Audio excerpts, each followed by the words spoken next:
Wanted to share with you, my friends, my latest purchase.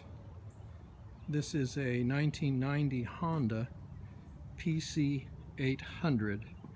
This is an 800cc V-twin that is liquid cooled, shaft driven, and has a 5-speed transmission.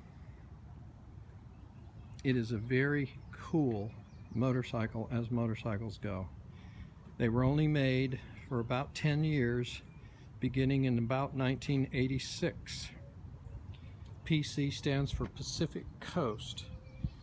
This here is a trunk. That's why it's so wide back there. The seat lifts up and all this section opens up to reveal a trunk. So you can store all your gear when you're traveling. And this motorcycle is quite capable of long distances.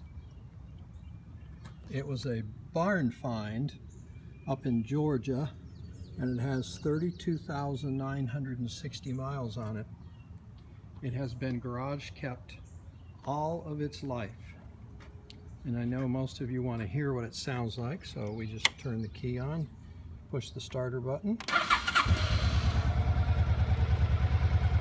and there it is.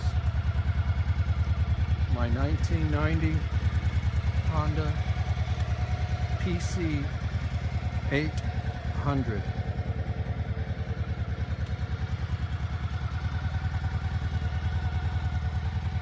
How cool is that? I'd say pretty cool.